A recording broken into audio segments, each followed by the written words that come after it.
गेल्या अनेक दिवसापासून पाहतोय की जे हौसे नवसे गवसे ज्यांना आमदारकीचे स्वप्न पडलेले आहेत, पडता आहेत, डोहाळे त्यांना लागलेले आहेत, असे अनेक जण वेगवेगळ्या पद्धतीने पत्रकार परिषदा घेऊन जनतेची दिशाभूल करण्याचा प्रयत्न या ठिकाणी करतायत.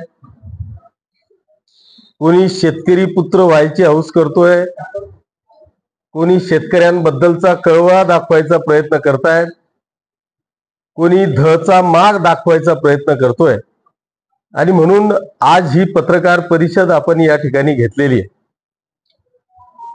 खरं म्हणजे स्वतःला भारतीय जनता पक्षाचा विधानसभा क्षेत्रप्रमुख समजणारा अमोल शिंदे हा मला वाटतं भारतीय जनता पक्षाचा नाही तर तो प्रायव्हेट लिमिटेड कंपनीचा विधान परिषदेचा किंवा विधानसभा क्षेत्राचा तो तालुका अध्यक्ष आहे.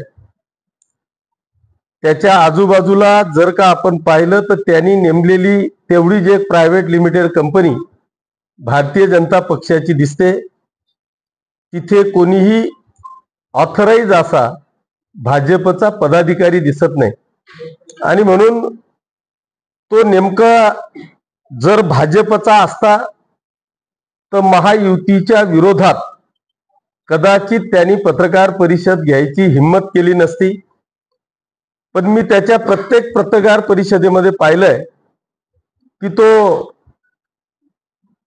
या राज्याचे ग्रामविकास मंत्री माननीय गिरीश भाऊंचं नाव त्या पत्रकार परिषदेत 10 वेळा घेतो. आणि मला गिरीश भाऊंचाच प्रवक्ता बनवला की काय अशा पद्धतीने दाखवायचा प्रयत्न पत्रकार परिषदेमध्ये नेहमी तो करतो.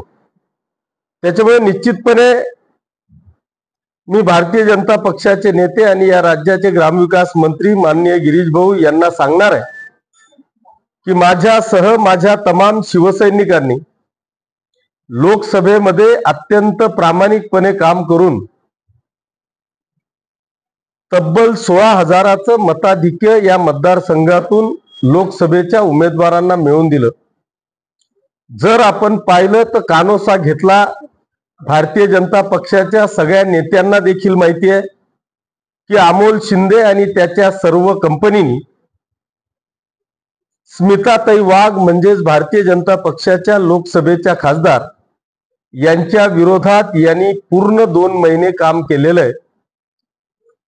अक्षरशः उन्मेष पाटील आणि अमोल शिंदे, करण पाटील आणि अमोल शिंदे ह्या एका नाण्याच्या 2 बाजू आहेत. जेव्हा करण पवार आणि उन्मेष पाटलांचा प्रवेश मातोश्रीवर झाला त्यावेळेस हाच अमोल शिंदे मातोश्रीवर होता. तो मागच्या दरवाजाने पळून आला. तो मागच्या दरवाजाने याच्यासाठी पळून आला की त्यावेळेस शिवसेनेचे पक्षप्रमुख माननीय उद्धवजींनी त्यांना क्लिअर कट सांगितलं की तिकीट हे वैशाली सूर्यवंशींना दिलेलं आहे, मी जाहीर केलेलं आहे, त्याच्यामुळे तुम्हाला शिवसेनेची उमेदवारी भेटणार नाही. आणि म्हणून तात्काळ तिथून काढता पाय घेतला. आणि मग जेव्हा बोंबाबोंब झाली तर मग गाडीतून तो व्हिडिओ कॉल करत होता की मी पहा गाडीत आहे, इंदोरला जातोय. पण तो व्हिडिओ गाडीतला होता, तो इंदोरचा नव्हता, तो मातोश्रीच्या बाहेर पडल्यानंतरचा होता. त्याच्यामुळे त्या अमोल शिंदेनी आम्हाला शिकवू नये. खरं म्हणजे जर महायुतीचा कोणी तू सभासद असतील तर महायुतीच्या विरोधात अशा पद्धतीचे खोटे स्टेटमेंट करणे, गिरीश भाऊंचे मागचे जुने कोणते तरी निवेदन देतानाचा फोटो प्रसिद्ध करणे. मी काल गिरीश भाऊंचे ओएसडी देशपांडेंशी बोललो. त्यांनी सांगितलं की ते माझ्याकडे आले होते आणि मी एमडींना फोन केला. खरं म्हणजे याच्यातली पुसुट्टी कल्पना नसताना फक्त शेतकऱ्यांची दिशाभूल करायची. माझ्या मते आजपर्यंत जळगाव जिल्ह्यामध्ये राहणारा एकही शेतकरी जिल्हा बँकेकडून कर्ज घेण्यापासून वंचित नाही. मला असं वाटतं की अमोल शिंदे हा नेहमी माझे विधानसभेचे भाषण ऐकतो की काय, त्याच्यामुळे माझे भाषण ऐकून मी जे जे विषय विधानसभेमध्ये उचललेले असतील त्या सगळ्या विषयांना तो काढतो आणि त्या विषयांना पुढे आणण्याचा प्रयत्न करत असतो.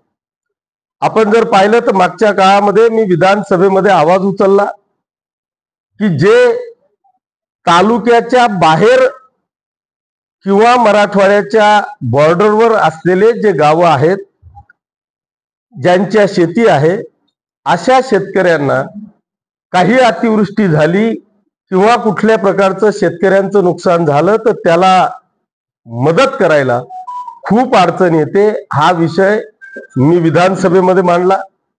आपण जर का पाहिलं तर त्यांनी जे तुम्हाला काल सांगितलं त्याच्यावर आपल्या जिल्हा बँकेनी